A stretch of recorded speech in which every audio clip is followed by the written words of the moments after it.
नमस्कार, मी विशाल. आपल्या सगळ्यांचं खूप स्वागत. दुष्काळ आणि दुष्काळामुळे निर्माण झालेल्या समस्या, या वातावरणात पीक आणि पीक पद्धतींबद्दल आणि त्यासाठी लागणारे पाणी याविषयी खूप चर्चा झाली. आज आपण चर्चा करणार आहोत ऊस पिकाबद्दल, ज्याविषयी अनेक गैरसमज पुढे येताना दिसतात.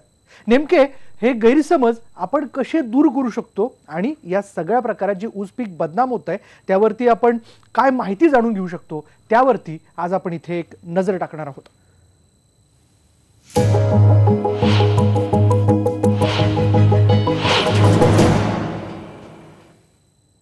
दुष्काळ आणि मराठवाड्यातल्या ऊस पिकावरून गेले काही दिवस सातत्याने वातावरण चांगलंच पेटलंय.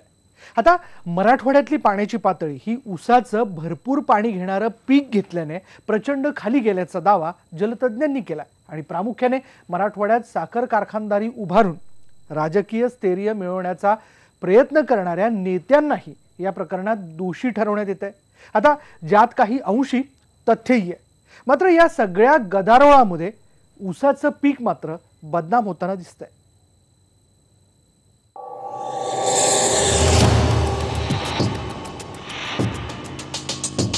मराठवाड्यात कमालीची घसरलेली भूजल पातळी ही मराठवाड्याला वाळवंटाच्या वाटेवर घेऊन चालली असते निष्कर्ष मराठवाड्याच्या दुष्काळाची कारणमीमांसा करताना जलतज्ञांकडून केली जाते. विशेषतः राजेंद्र सिंहांनी याबाबत खूपच परखड मत व्यक्त केलंय. मराठवाड्यातल्या दुष्काळाला ऊस पीकच जबाबदार असल्याचा थेट आरोप राजेंद्र सिंह करतायत.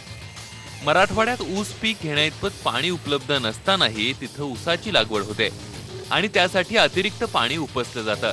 त्यामुळेच मराठवाड्यातली भूजल पातळी खालावल्याचं त्यांचं म्हणणं आहे.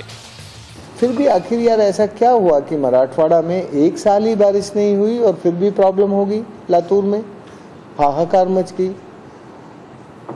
जब हमारे पास रिजर्व होते हैं, अंडरग्राउंड एक्यूफर हमारे भरे होते हैं, तो उसमें से एवोपरेशन लॉस कम होता है. और हम यदि रिजर्व पुलिस रखते हैं, रिजर्व आर्मी रखते हैं, तो हमें वाटर का रिजर्व क्यों नहीं रखा? हमने क्यों नहीं नोटिफाइड की अपनी वाटर बॉडीज को कि ये हमें यदि बारिश कम हो रही है तो इस साल इस पानी से हम खेती नहीं करेंगे. शरद पवारांनी मात्र राजेंद्र सिंहांचा हा आरोप चुकीचा असल्याचं सांगत राजेंद्र सिंह यांना मी काही शास्त्रज्ञ नसल्याचा टोमणा देखील मारलाय. राजेंद्र सिंहांच्या आरोपांमुळे ऊस पीक नाहक बदनाम होत असल्याचं त्यांचं म्हणणं आहे. का नाही, गेली 20 वर्ष तिथे कारखाने चालू आहेत, तेव्हा कधी वाळवंटीकरण झालं नाही. गेली 20 वर्ष मराठवाड्यात कारखाने चालूच आहेत. ऊसाचं पीक शेतकरी घेत आहेत. दुष्काळ पडला, पाऊस पडला नाही, त्याचे हे दुष्परिणाम आहेत. त्यामुळे एकदम निष्कर्ष काढायला मी काही राजेंद्र सिंग नाही आहे, मी काही तज्ज्ञ नाही त्यातला. मराठवाड्यातल्या दुष्काळाबाबत ऊसाला दोषी धरणं हे योग्य की अयोग्य याबाबत अनेक मतमतांतर असली तरी पश्चिम महाराष्ट्रात याच ऊसामुळे हजारो शेतकऱ्यांना आर्थिक स्थैर्य मिळालंय ही बाब देखील नाकारून चालणार नाही. तसंच समजा ऊस लावायचा नाही तर मग याला पर्याय म्हणून दुसरं पीक कोणतं घ्यायचं की ज्यामधून तितकंच खात्रीशीर उत्पन्न मिळू शकेल, या प्रश्नाचं उत्तर देखील टीकाकार आजवर देऊ शकलेले नाहीयेत. थोडक्यात काय तर पाण्याच्या अतिवापरामुळे ऊस नाहक बदनाम होतोय. म्हणूनच ऊसाची सिंचन पद्धतीच बदलण्याची वेळ येऊन ठेवली आहे. पश्चिम महाराष्ट्रातच अनेक प्रगतीशील ऊस उत्पादकांनी ठिबक सिंचनाचे प्रयोग यशस्वीरित्या राबवून एक नवा आदर्श उभा करून दिलाय. काही शेतकऱ्यांनी डुबुक सिंचनाला थेट फाटा देऊन ठिबक सिंचनाद्वारेच ऊसासाठी लागणाऱ्या पाण्यात तब्बल 45% कपात करून दाखवली आहे. थोडक्यात शेतकऱ्यांनी ऊसासाठी डुबुक सिंचनाऐवजी ठिबक सिंचन पद्धतीचा अवलंब केला तर ऊसासारखी नगदी पिकांची नाहक होणारी बदनामी तरी थांबेल. ब्युरो रिपोर्टसह वैभव सोनवणे, IBN लोकमत, पुणे. आता अर्थातच तुम्हा सगळ्यांना प्रश्न पडला असेल की ठिबक सिंचन पद्धती तर आम्ही ऐकलेली, पण ही डुबुक सिंचन पद्धती नेमकी आहे तरी काय? चला बुवा, ते आपण आता जाणून घेऊयात. हे आहेत साताऱ्याच्या किनई गावात राहणारे डॉक्टर गजानन चिवटे. ते खरं तर पेशाने आयुर्वेदिक डॉक्टर आहेत, पण या चिवटेंनी सेंद्रिय पद्धतीने ऊसाची शेती करून एक नवा आदर्शच निर्माण केला. त्यांनी आपल्या शेतात ऊसाचं पाचरट पुन्हा जमिनीत गाडून मल्चिंग प्रक्रियेद्वारे एक नवीन ठिबक सिंचन पद्धती विकसित केली आहे.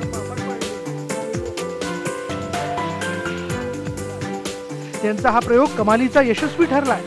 ऊसाची पूर्ण सेंद्रिय शेती करून त्यांनी तब्बल 40% पाण्याची बचत केली आहे. कमी पाण्यामध्ये ऊस जर आणायचा असता तर ड्रिपशिवाय सोल्युशन नाही. सगळ्यात महत्त्वाचा मुद्दा, ऊसाला ज्या वेळेला जेवढं पाणी लागतं तेवढंच पाणी पुरवण्याची यंत्रणा म्हणजे ड्रिप यंत्रणा. गेले 30 वर्ष ड्रिप यंत्रणेच्या माध्यमातून आम्ही सगळं ऊसाचं पीक घेतो.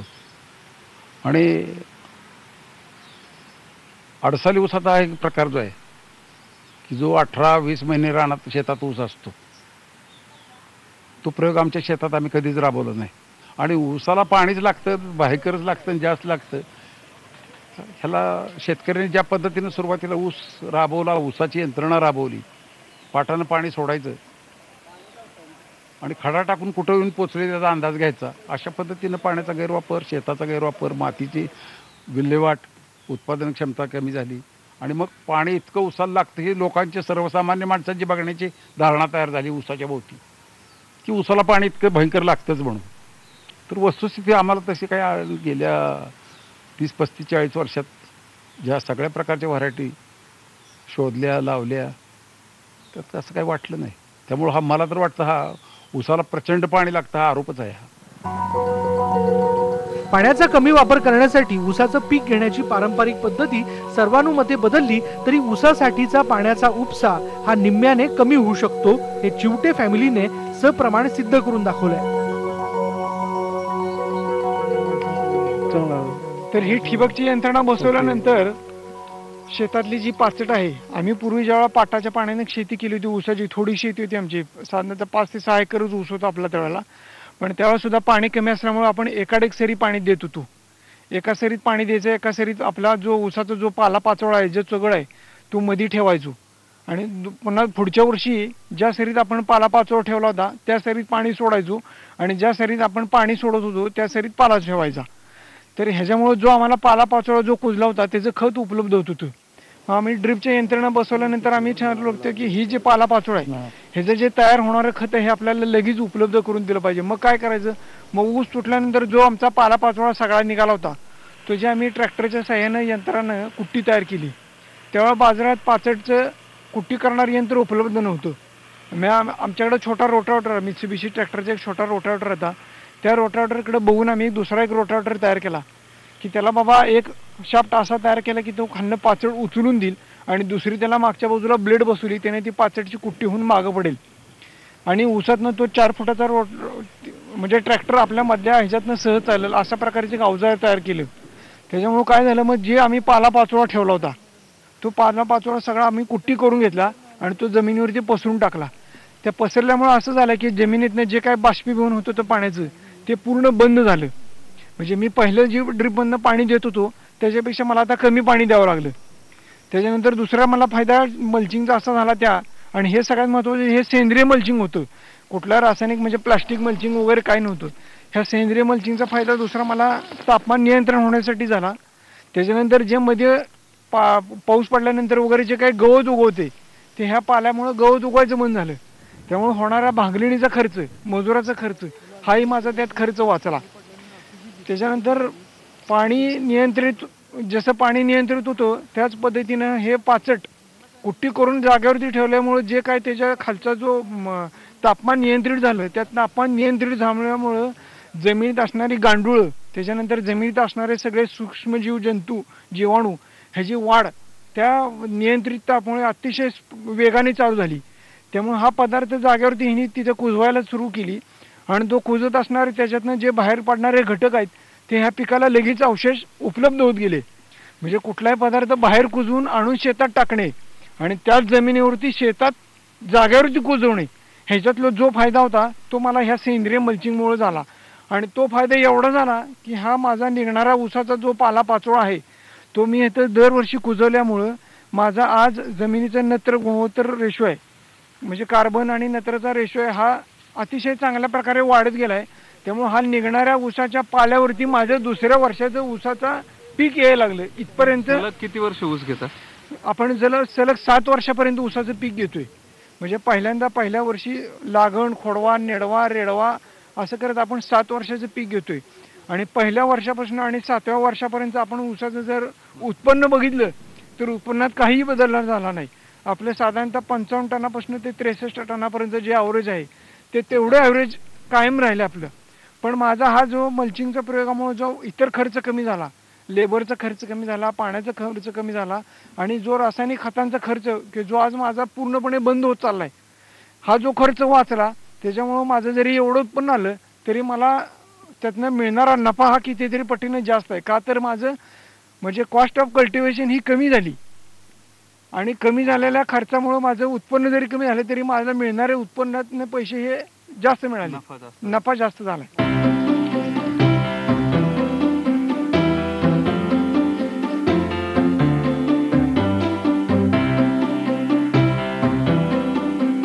शेती, पाणी या सगळ्या गोष्टी सध्या तरी राजकारणाला पुरत असल्या तरी अनेकदा शेतातला हा शेतकरी शास्त्रज्ञ बनून जेव्हा प्रयोग करतो तेव्हा तो प्रत्यक्षातल्या अनेक शास्त्रज्ञांना तोंडात बोट घालायला लावतो.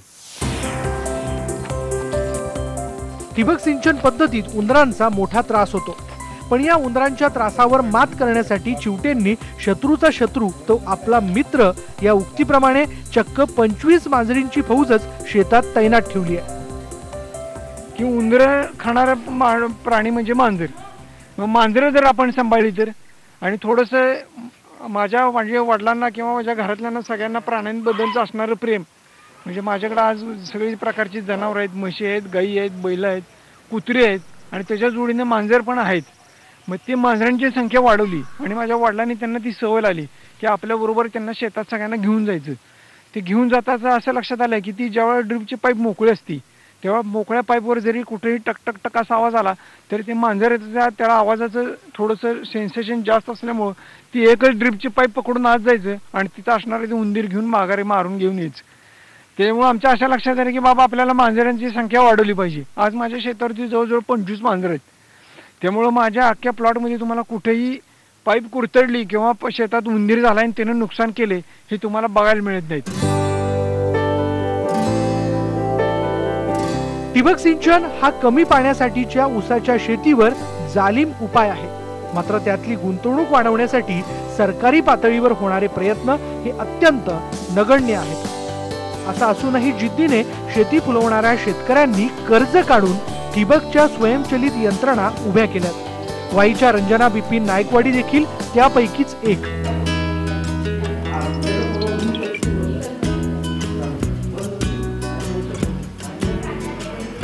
आपलं ऊसाचं क्षेत्र 2.5-3 एकर असायचं.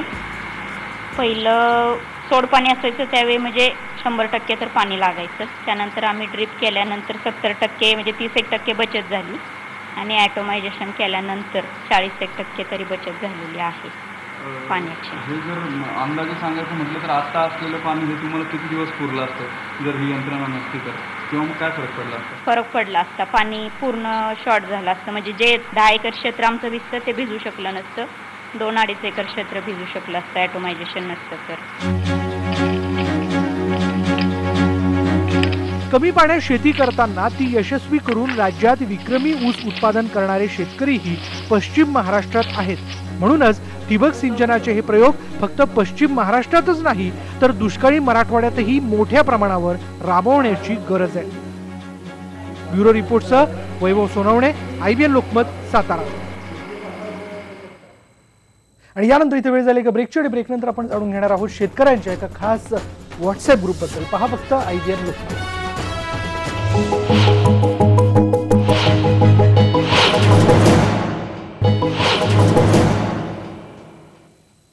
ब्रेकनंतर आपलं सगळ्यांचं स्वागत. आता आपण बघणार आहोत एक खास शेतकऱ्यांचा व्हॉट्सअप ग्रुप ज्यावरती शेतकऱ्यांची संख्या आहे 6,500 इतकी. बघूयात.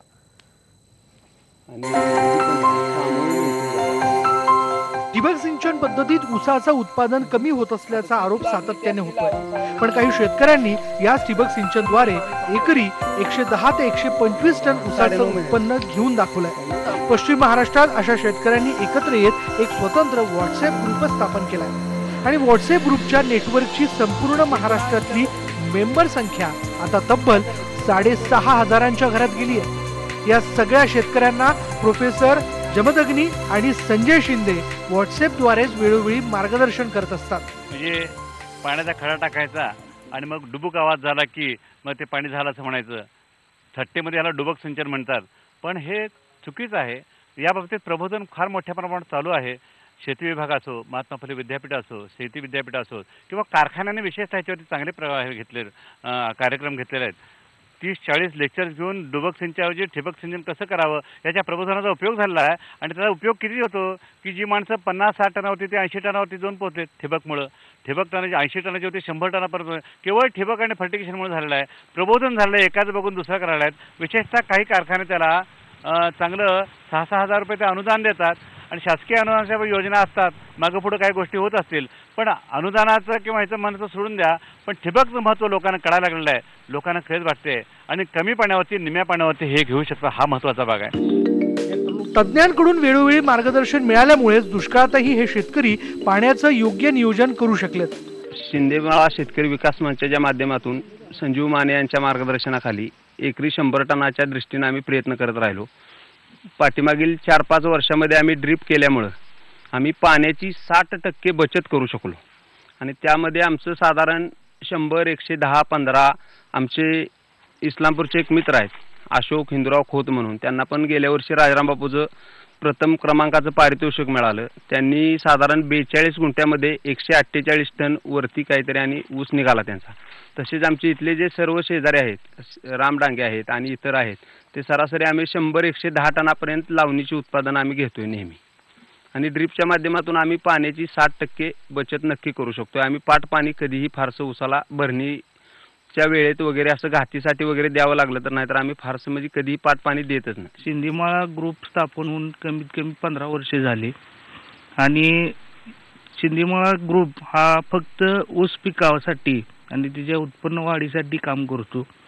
आजपर्यंत या ग्रुपला 6,500च्या वर शेतकरी सभासद झालेले आहेत आणि या ग्रुपच्या माध्यमातून सरासरी 30-40 टनापासून शेतकऱ्यांना 80 ते 100 टन सहज शक्य झाले की उत्पन्न ऊसाचं घेऊ शकतो. पाण्याच्या अनिर्बंध वापराच्या आरोपांना चोख उत्तर देणारा आणखीन एक प्रयोग म्हणजे सांगलीच्या गोटखिंडीचा सहकारी पाणी वाटपाचा कार्यक्रम. या उपक्रमात 400 शेतकऱ्यांनी एकत्र येत देशातल्या पहिल्या सहकारी पाणी वाटप संस्थेची उभारणी केली आहे. या सर्वांनी सामूहिक पद्धतीने ठिबक सिंचन यंत्रणा उभारली आहे आणि ऑटोमायझेशनच्या बळावर 600 एकर शेतीला दिवसातून 4 तास समसमान पाणी वाटपाचा प्रयोग यशस्वीपणे राबवून दाखवला.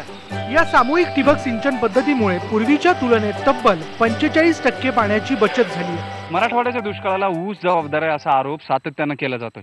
मात्र एकीकडे शेतकऱ्याला आर्थिक स्थैर्य देणारं हे पीक बदनाम झाल्यामुळे शेतकऱ्याची आर्थिक अवस्था उद्ध्वस्त तर होणार नाही.